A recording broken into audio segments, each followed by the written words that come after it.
इसलिए किया गया है, कल जो है वैसी साहब आने वाले थे और जैसे डॉक्टर अय्यूब साहब हमारे राष्ट्रीय अध्यक्ष से ही हमारी जो बात हुई और उन्होंने कहा कि जो है जैसे 5-6 दिन पहले बात जो हुई थी, उन्होंने कहा कि 4 तारीख का परमिशन जब ले लेना तब हमको जो है कॉल करना है।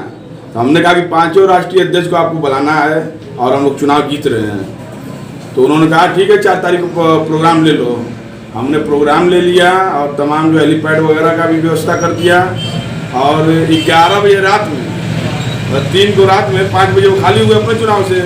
तो रात में कई बार बात वार्ता हुई तो उन्होंने कहा कि जो है तो हम आएंगे और वो लोग जो है अभी बात बन नहीं रही है। तो कहीं न कहीं से चूक हुई है और जनता जो है हमारी प्यारी जो है और प्यारे नन्हे मुन्ने बच्चे और पूरी मऊ की आवाम एक जो ख्वाहिश रखती थी कि वैसी साहब का दीदार हो जाए, उनकी आवाज़ों को सुना जाए और धूप में तपिश में लोगों ने इंतज़ार किया और हमने जो है वहाँ अय्यूब साहब जैसे ही बोलने वाले थे तो तार नोच दिया गया साजिश के तहत। वो यही बोलने ही वाले थे कि जो है 3 कार्यक्रम उनका लगा हुआ है और समय हमारे वहाँ 4:30 बजे का परमिशन था। तो ये था कि बात जो है बन जाएगी और बगल में रहेंगे, मुबारकपुर और आजमगढ़ में है तो आ जाएंगे, लेकिन कहीं से हिसाब नहीं बना। और मैं पूरी आवाम से उसके लिए माफ़ी चाहूँगा कि जो मोहब्बत आप दिए हैं, जो जन सैलाब लेके गए और नहीं तो ये हो पाया, नहीं आ पाए हैं हमारे राष्ट्रीय नेता, तो मैं उसके लिए माजरत चाहता हूँ और जनता से अपील कर रहा हूँ कि जो है ज़्यादा से ज़्यादा वोट देकर 7 तारीख को। और हमसे गलतियाँ अगर हुई है, हम अपने आप को गलती भी मानते हैं, चलिए ठीक है, अगर मैं गलतियाँ कर भी दिया हूँ, पहले बार आगमन होना था। तो मानते हैं आप कि ओवैसी के नाम पे अपने भीड़ इकट्ठा की?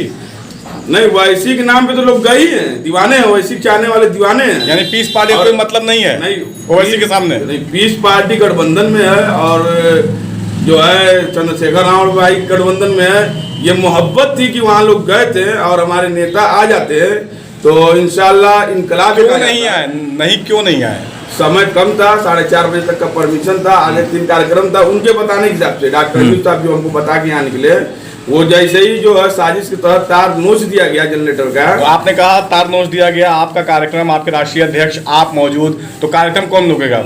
आपका तार कौन नोचेगा? अब अल्लाह बेहतर जाने। हमारे जो वो माइक वाले थे, साउंड वाले, उन्होंने यही बताया, आज आए थे वो पेमेंट के लिए, उन्होंने यही बताया कि नेताजी वहाँ तार नोच दिया गया था। किसने नोचा तार? अब ये जनता है, मान लो कि कोई भी हो सकता है, किसी के लात पैर से चाहे हाथ से लग गया हो, चाहे साजिश किया हो, लेकिन हो सकता है साजिश भी हो। अब जनता ने नोच दिया तार? नहीं, जनता जैसे भीड़ भाड़ में जैसे पैरों से लग गया हो किसी का, ये भी तो हो सकता है। अच्छा, मऊ की जनता में बड़ा चर्चा है, आपने कुरान शरीफ हाथ में लेके कसम खा ली थी, जो कि ये एक धार्मिक किताब है, बहुत ही इम्पोर्टेंट चीज़ है, जो कुछ ऐसी जगह पे इसे इस्तेमाल किया जाता है जो आपने उस जगह पे इस्तेमाल किया। क्या ये सही था कि कुरान को आप अपने हाथ में उठा के लोगों से कह रहे हैं कि मैं इसकी कसम खाता हूँ कि मैं विधानसभा में जाऊंगा, लोग मदद करूंगा? कि विधानसभा में हमको जनता पहुंचा रही है और कुरान ले जाने का मकसद यही सिर्फ था कि जो लोग यकीन नहीं है, मुतमईन नहीं है हमारे ऊपर, और हमने इसका तस्दीक भी किया है यहाँ गोलमा हजरात से, उन्होंने कहा कोई गुनाह का काम नहीं है। आपने अगर कहा, अगर लोग विधायक बनाते हैं, अगर आप अपने रास्ते से भटकते हैं तो आप गुनहगार हैं। और मैं फिर भी अगर हमारे ये कुरान उठाने से अगर लोग दुखी हैं तो मैं उनसे माफ़ी चाहता हूँ और अल्लाह हमें माफ़ करें।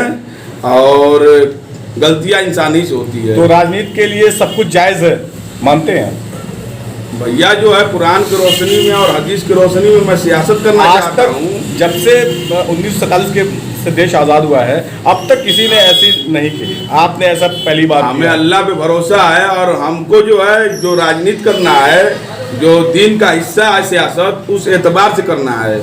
ठीक है, थैंक यू। ठीक।